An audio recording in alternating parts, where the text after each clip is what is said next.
Halo semuanya, selamat datang di Obsesi Podcast. Obrolan seputar literasi bersama saya Arya Edi Wijaya dan tamu spesial kali kita hari ini yaitu Pak Denny. Halo Pak Denny. Halo, selamat pagi. Oke, Pak Denny gimana nih kabarnya hari ini? Alhamdulillah sehat, baik, luar biasa. Alhamdulillah. Oke, di sini Pak Denny kita nanti akan ngobrol santai-santai aja seputar waka kesiswaan dan mungkin seputar kehidupan Pak Denny selama ini. Oke, siap. Oke, kalau boleh tahu sekarang nih kesibukan Pak Denny akhir-akhir ini apa sih Pak? Ya, saya di sekolah ini sejak tanggal 1 Januari kemarin diberi tugas tambahan sebagai wakil kepala sekolah di bidang kesiswaan. Kemudian saya di sini dari tahun 2011 mengajar mapel PJOK. Oh, Iya. berarti selain jadi waka kesiswaan juga menjadi guru PJOK juga gitu. Oke, iya. Terus kira-kira selama ini kan liburan kan untuk siswa-siswanya. Kira-kira untuk kesibukan seorang waka kesiswaan sendiri selama siswa libur tuh ngapain sih Pak kalau boleh tahu? Oke, kebetulan ini dari kemarin bulan Mei itu sudah ada persiapan PPDB, kemudian bulan Juni ini sudah mulai dari pembuatan akun, kemarin di akhir Juni juga pendaftaran PPDB, kemudian tanggal 1 Juli kemarin pengumuman dan hari ini masih jadwal daftar ulang. Sebelum itu nanti kemudian setelah PPDB biasanya kami sebagai kesiswaan itu mempersiapkan untuk MPLS-nya. Jadi kegiatan-kegiatan yang bersifat administratif itu masih kami kerjakan di sela-sela libur anak. Jadi kami juga sebagai seorang guru, saya menyiapkan untuk administrasi-administrasi yang harus dikerjakan seperti perangkat dan lain-lain. Terus kira-kira selama liburan sendiri kan Pak Denny selain memiliki kesibukan sebagai waka kesiswaan juga punya kesibukan di luar waka kesiswaan. Mungkin kayak selama kegiatan di rumah tuh ngapain aja. Kira-kira ada gak sih Pak kegiatan-kegiatan selama liburan ini? Kegiatan selama liburan, ya masih berkutat di hobi paling. Oh, Saya apa mungkin itu kalau kalau ada boleh waktu tahu? luang hobi menyanyi. Jadi saya bermusik Oke. itu hobi saya. Kemudian untuk hobi yang lain tetap olahraga. Di hari Sabtu dan Minggu itu saya masih melatih sepatu roda untuk anak-anak yang usia 3 sampai 12 tahun. Terus dengan kalau boleh tahu dengan kesibukannya Pak Denny selama di sekolah ini sebagai waka kesiswaan, terus juga sebagai tutor sepatu roda, terus juga melaksanakan hobi-hobinya. Gimana sih cara Pak Denny untuk membagi waktunya Pak Denny untuk memilah mana waktu untuk di sekolah, mana waktu untuk mengajar, dan mungkin mana waktu di rumah untuk keluarga juga? Iya. Jadi dalam kehidupan itu kita harus punya skala prioritas. Iya benar banget. Jadi dalam bekerja pun sama. Jadi untuk skala prioritas pertama itu mengajar dan di sekolah ini ada jam kerjanya.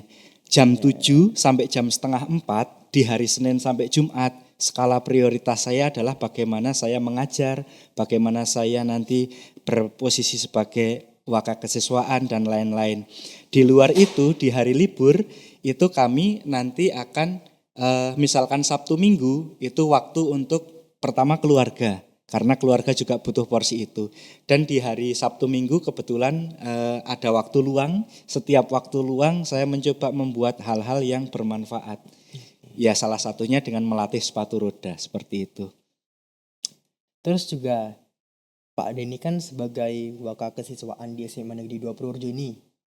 Kalau boleh tahu kira-kira peran waka kesiswaan itu seperti apa sih Pak kalau boleh tahu? Oke. Waka kesiswaan adalah guru ya, guru yang diberi tugas tambahan oleh kepala sekolah untuk menangani siswa atau peserta didik.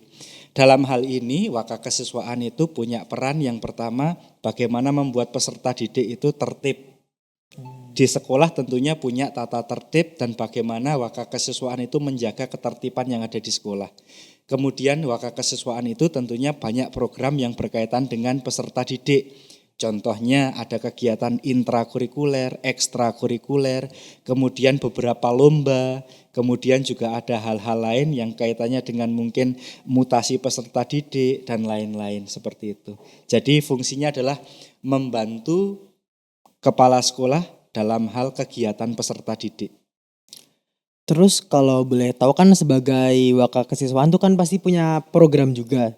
Kira-kira kalau boleh tahu tujuan dari program-program Pak Denny itu seperti apa sih Pak? Iya, tujuan dari program Wakakesiswaan tentunya mengacu pada visi misi sekolah. Visi misi sekolah adalah bertakwa, berkarakter unggul, berprestasi, berbudaya lingkungan. Tentunya program-program yang ada, yang pertama harus disesuaikan dengan ARKAS. Yang kedua, program-program itu muncul disesuaikan dengan visi misi. Jadi program-program yang ada itu harus sesuai selaras dengan visi misi sekolah. Terus kira-kira sendiri nih menurut Pak Denny apakah selama ini program Pak Denny sudah berjalan dengan baik di lapangan? Ya, selama ini program yang sudah dijalankan seperti sekolah ramah anak, kemudian bagaimana kesepakatan tentang tata tertib, kemudian kemarin ada literasi-literasi, kemudian ada Rotus Mandafest dan lain-lain. Tentunya kalau dikatakan sempurna belum, tapi kita sudah selalu berproses ke arah kegiatan yang mempunyai manfaat baik untuk sekolah maupun untuk peserta didik seperti itu. Terus kira-kira bagaimana sih cara Pak Denny untuk membaur dengan murid-murid SMA Negeri 2 Purworejo gitu? Ya, tentunya yang pertama yang disiapkan adalah bagaimana seseorang itu bisa melakukan komunikasi.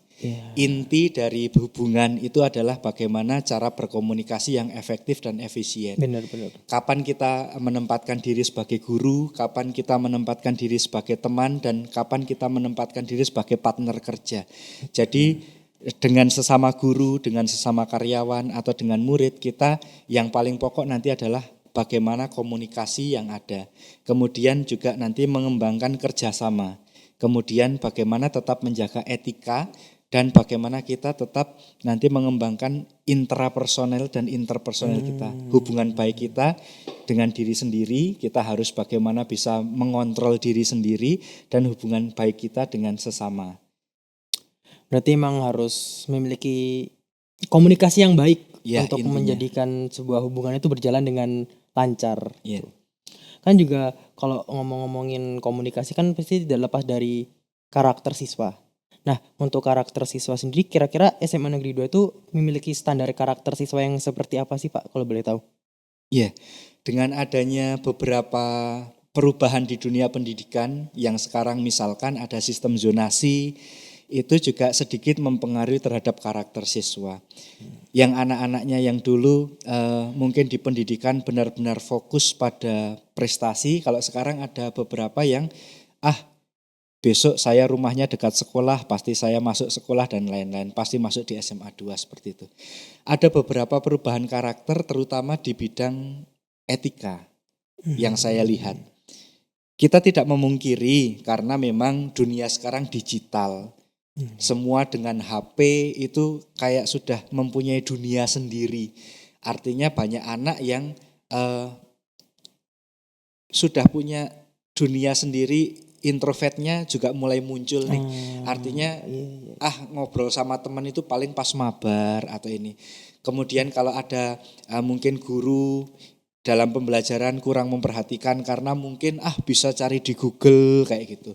Kalau ada guru cuek aja lah nggak apa-apa, orang nilainya juga nanti bagus dan lain-lain. Nah itu karakter-karakter yang harus diperbaiki sebenarnya seperti itu. Jadi banyak anak dengan adanya perkembangan teknologi kalau dia ikut-ikutan arus itu tidak bisa untuk tetap mempertahankan karakter dia, bagaimana cara sopan santun dalam berpakaian, dalam berbicara, kemudian bagaimana etika menghadapi seorang guru atau orang yang lebih tua.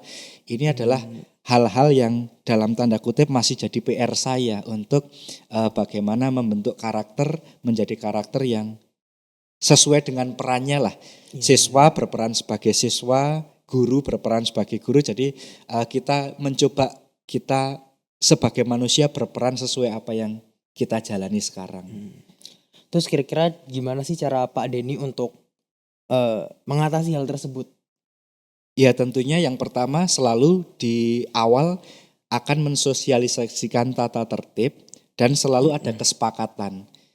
Nah tata tertib itu yang sudah disepakati kita mencoba untuk bersama-sama untuk menjalankan. Jadi yang kedua adalah bagaimana menyadarkan peserta didik bahwa semuanya bisa berjalan dengan baik kalau sudah punya kesadaran diri tanpa dieleke, tanpa artinya nggak usah selalu diingatkan. Kalau punya kesadaran diri yang bagus, oh saya harus disiplin, oh saya itu harus jujur dan lain-lain. Kita membentuk kesadaran diri bahwa seseorang itu bisa berhasil kalau dia nanti punya manfaat untuk orang dan punya kesadaran diri yang bagus.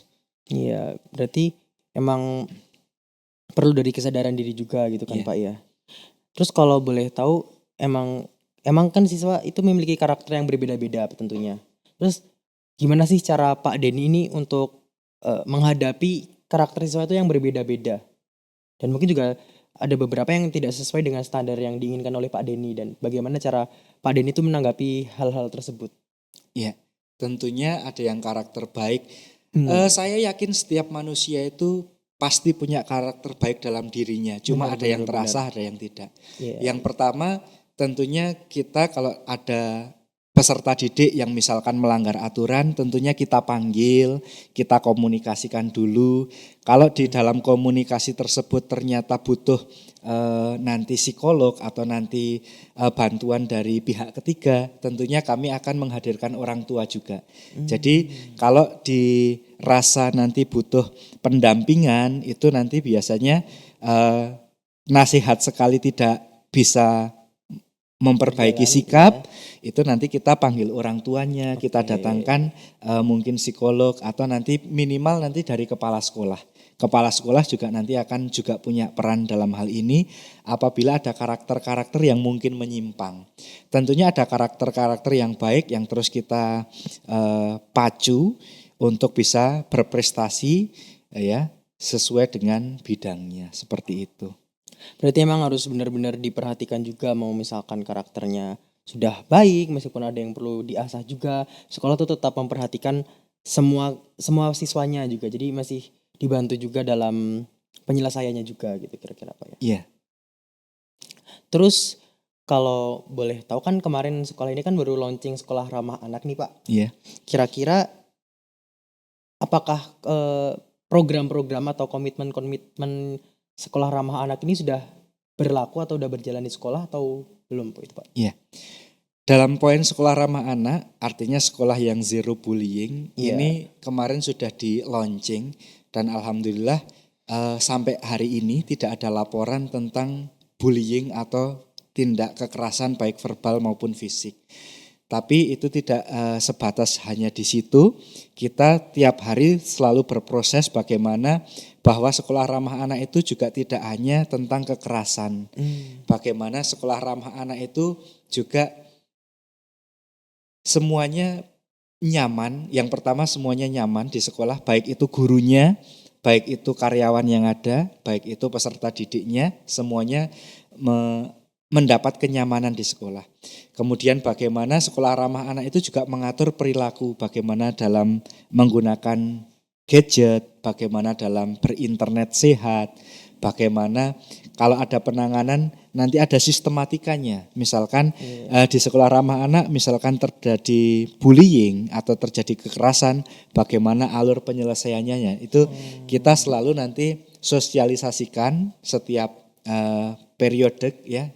Di periode-periode tertentu kita selalu mensosialisasikan bahwa sekolah itu harus menjadi tempat yang menyenangkan atau rumah kedua untuk peserta didik. Berarti memang harus memperhatikan kondisi mental siswa juga, terus juga memang diperhatikan kalau misalkan terjadi sesuatu yang buruk, tetap diperhatikan bagaimana cara penyelesaian ke depannya juga gitu-gitu ya Pak ya. Iya. Terus kalau misalkan boleh tahu ini Pak, selama Pak Denny menjabat menjadi waka kesiswaan, ada nggak sih kayak curhatan atau keluh kesah seorang siswa ke Pak Denny? Mungkin ada kayak dapat keluhan-keluhan tentang apa gitu? Kalau keluhan paling tentang fasilitas sekolah. Jadi beberapa mungkin memerlukan fasilitas tambahan.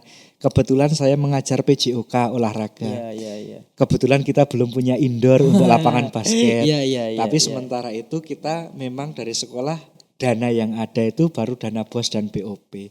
Beberapa mungkin fasilitas sekolah yang perlu ditambah atau perlu indoor mungkin tentang itu saja. Kalau tentang pembelajaran mungkin beberapa masih ini karena padatnya kegiatan ya. Karena padatnya kegiatan terutama anak-anak yang punya organisasi di OSIS, anak-anak yang punya organisasi di luar itu kadang curhatan ke sayanya itu waktu, membagi waktunya itu iya, masih iya, iya. kesulitan karena dia punya fokus kegiatan buat juga di belajar luar juga. dan di sekolah kadang ya Iya. beberapa pelajaran harus meninggalkan pembelajaran jadi agak ketertinggalan di situ. Paling curhatan tentang bagaimana membagi waktu yang baik terutama anak-anak yang punya organisasi gitu. Berarti belum ada kayak curhatan terkait perundungan itu berarti aman gitu Pak ya? Selama ini belum ada kalau yang perundungan. Oke. Terus menurut Pak Denny sendiri kan zaman kita udah berada di zaman digital. Terus bagaimana siswa sekarang juga perkembangan zamannya sudah di era digital lah intinya. Terus kira-kira untuk Pak Denny sendiri cara Pak Denny menyesuaikan zaman antara memasukkan era digital dengan era yang sekarang tuh kira-kira gimana sih Pak? Oke, nggak ada yang abadi di dunia ini Iya, kecuali perubahan.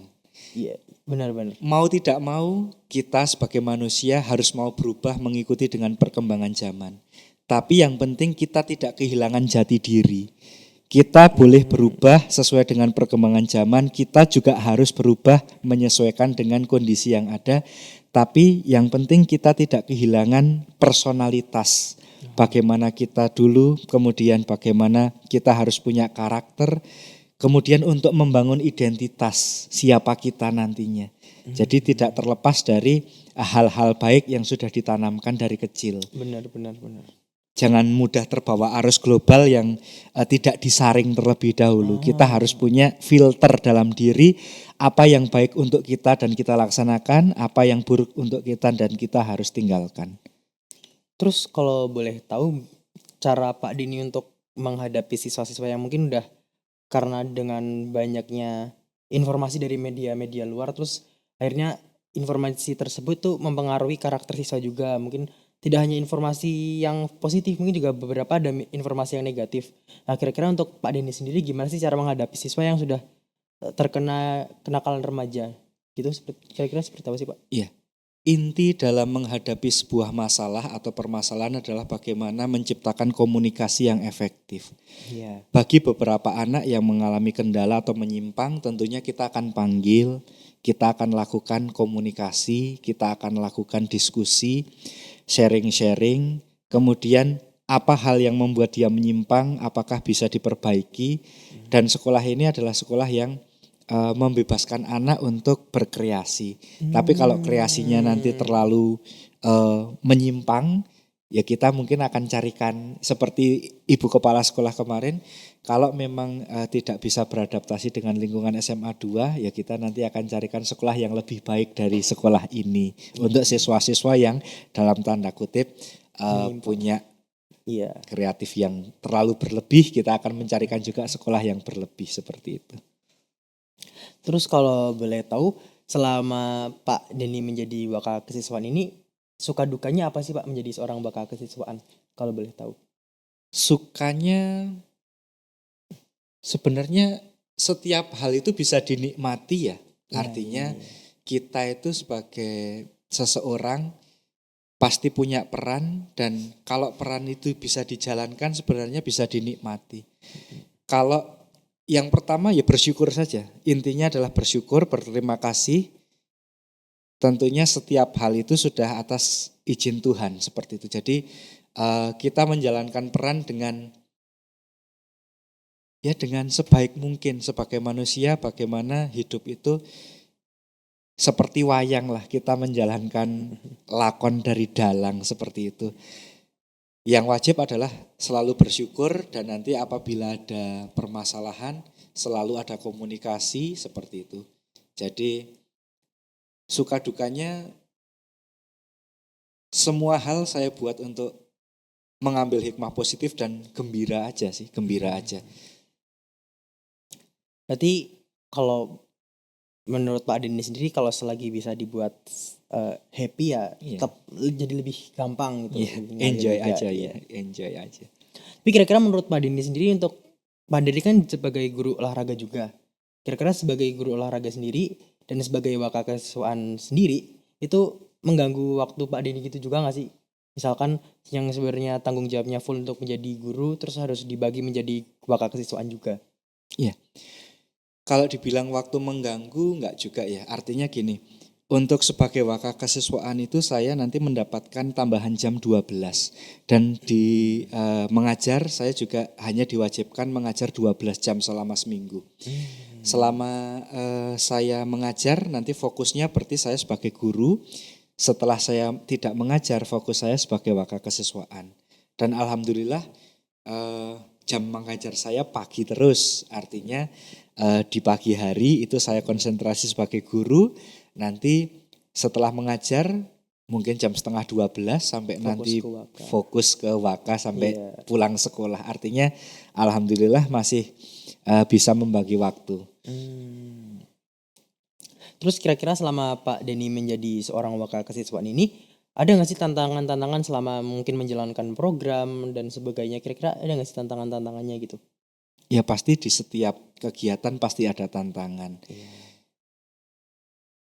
Dari misalkan program literasi, bagaimana kita harus bisa menciptakan MOU atau komunikasi dengan pihak ketiga sebagai narasumber.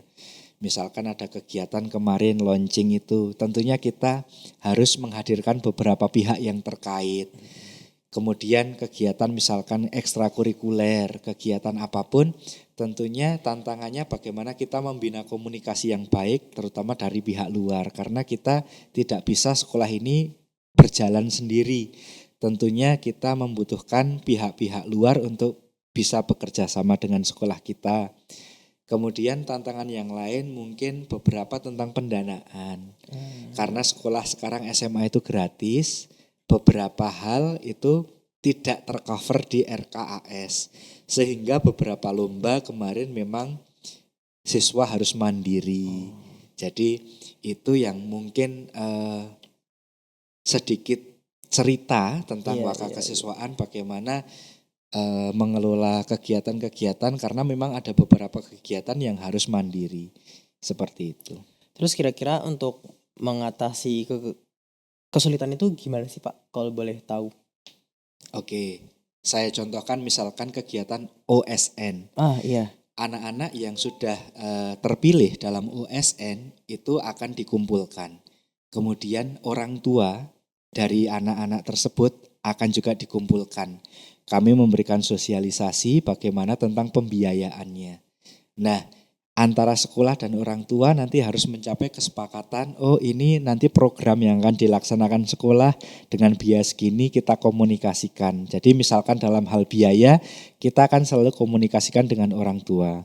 Begitupun saat kemarin kegiatan Popda atau FLS 2N, memang karena sekolah itu gratis dan anak-anak yang punya potensi itu memang harus mandiri, kita selalu mengkomunikasikan bahwa kalau FLS 2N memang harus latihan dulu di sanggar, memang butuh biaya mandiri, kemudian untuk latihan dan lain-lain, sampai lomba pun ya memang harus mandiri seperti itu. Jadi lebih ke bagaimana berperan sebagai perantara antara pihak sekolah dengan pihak luar seperti itu atau pihak kegiatan lomba. Terus kira-kira kalau boleh tahu selama program wakakesiswaan ini berjalan, apakah mendapatkan feedback positif dari mungkin tidak hanya dari siswa saja, mungkin dari orang tua atau masyarakat lingkungan sekitar tuh, apakah mereka itu mendapatkan feedback positif atau bagaimana kalau boleh tahu? Iya, kalau dari masyarakat, alhamdulillah SMA 2 itu tetap menjadi SMA favorit di Kabupaten Purworejo. Yang pertama, kepercayaan masyarakat terhadap sekolah kita itu masih tinggi. Kemudian yang kedua, bagi orang tua, alhamdulillah setiap tahun sekolah kita itu selalu bisa menempatkan anak-anak ke perguruan tinggi yang favorit. Artinya beberapa orang tua itu masih percaya bahwa SMA 2 itu SMA yang berkualitas bagus. Kemudian dari kegiatan-kegiatan yang ada, kegiatan seperti ulang tahun SMA 2, kemudian kegiatan-kegiatan lain, alhamdulillah semuanya mendukung. Kemarin saat di Kawedanan beberapa pihak mensukseskan juga. Kemudian dari alumni itu juga masih mendukung kegiatan-kegiatan yang ada di sekolah.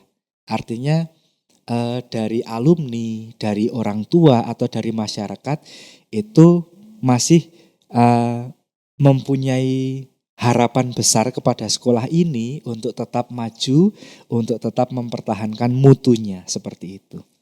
Kira-kira gimana sih perasaan Pak Denny ketika ngelihat warga sekolah? Mungkin selain dari warga sekolah ada dari alumni juga, bahkan masyarakat sekitar ini sangat antusias untuk memeriahkan program-program kerja seperti Semanda Fest kemarin. Tentunya sangat senang. Artinya pendidikan yang kita jalankan mendapat dukungan, tentunya kita sangat senang. Karena memang seharusnya seperti itu. Pendidikan itu tidak hanya dilakukan di sekolah. Ada 3 ranah, yang pertama di lingkungan keluarga, yang kedua di lingkungan sekolah, yang ketiga di lingkungan masyarakat. Kalau ada kolaborasi dari ketiga itu, tentunya akan membentuk peserta didik yang berkarakter lebih baik juga. Jadi 3 peran utama di keluarga, di sekolah, dan di masyarakat. Kalau semuanya punya kolaborasi, bersinergi dengan baik, tentunya juga akan memperbaiki mutu atau SDM kita juga. Terus hari ini kan juga udah mulai pendaftaran ulang juga. Jadi banyak siswa-siswa calon peserta didik SMA Negeri 2 Purworejo yang berasal dari SMP-SMP yang mungkin ada di sekitar SMA Negeri 2 juga. Kira-kira impression Pak Denny terhadap siswa-siswa yang akan menjadi calon peserta didik SMA Negeri 2 Purworejo itu seperti apa sih, Pak? Kita menerima peserta didik yang baru kan sudah berdasarkan sistem ya. Artinya kemarin ada jalur zonasi, ada jalur prestasi, afirmasi, dan mutasi. Kalau di awal memang kita tidak bisa menentukan kualitasnya dulu. Artinya kita memang menerima by system siswa yang sudah diterima by system di sini. Baru nanti setelah di SMA 2 kita nanti akan mulai mengajarkan bagaimana lingkungan SMA 2 itu tata tertibnya seperti apa, kemudian program-program sekolahnya seperti apa. Ya harapan kami siswa-siswa baru ya segera bisa beradaptasi dengan lingkungan, baik itu lingkungan belajar maupun lingkungan sekolah kami. Oke. Terakhir nih Pak, kira-kira ada gak sih pesan-pesan atau harapan Pak Denny buat mungkin warga-warga SMA Negeri 2 Purworejo untuk kedepannya? Oke. Pesan dan harapan yang pertama, sekolah itu mempunyai peran penting. Bagaimana ya sekolah itu tidak bisa menjamin kesuksesan. Kamu sekolah itu bukan untuk jadi apa-apa. Tapi sekolah itu bertujuan memungkinkan atau memperbesar kemungkinan kamu hidup layak.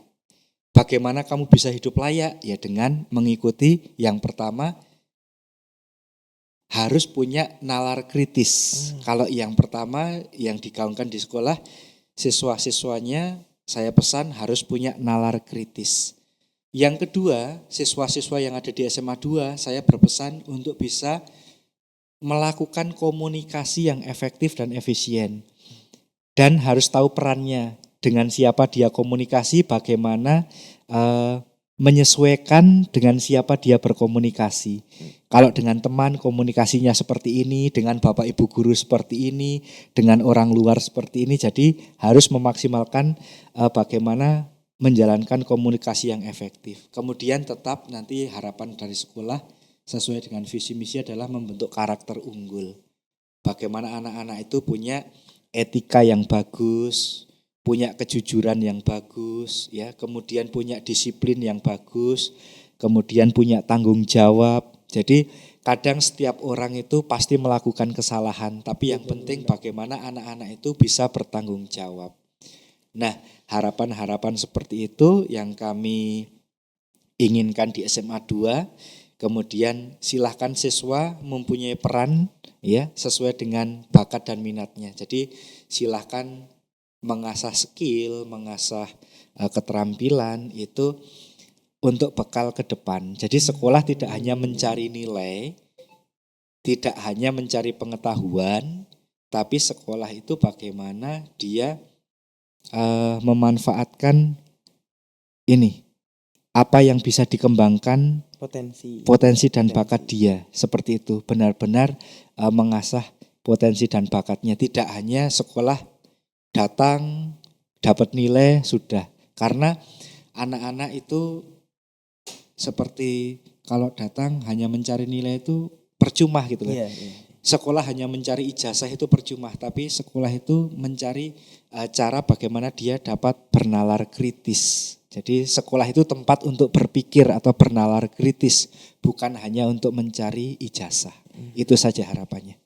Berarti harapannya supaya agar siswa-siswa itu dapat sesuai dengan visi sekolah juga, memiliki karakter yang unggul, memiliki kemampuan bernalar kritis yang baik juga. Mungkin tidak hanya untuk di sekolah, untuk bahkan untuk di kehidupan lainnya juga. Iya. Oke Pak Denny, udah nggak kerasa kita udah hampir setengah jam lebih kita untuk ngobrol-ngobrol bareng, udah sharing-sharing bareng terkait waka kesiswaan juga tentunya. Terima kasih Pak Denny telah menjadi tamu yang spesial pada hari ini. Oke, sama-sama. Terima kasih. Semoga untuk kedepannya Pak Denny bisa lebih maju lagi, bisa menjadi seorang waka kesiswaan yang dapat mengayomi siswa-siswinya. Amin. Oke teman-teman, terima kasih telah menyaksikan podcast pada kesempatan kali ini. Sangat menginspirasi sekali cerita-cerita dari Pak Denny. Semoga dapat menginspirasi kalian semua. Sampai bertemu di video-video lainnya karena akan masih banyak tamu-tamu spesial yang menarik pastinya teman-teman. Sampai bertemu di video lainnya. See you.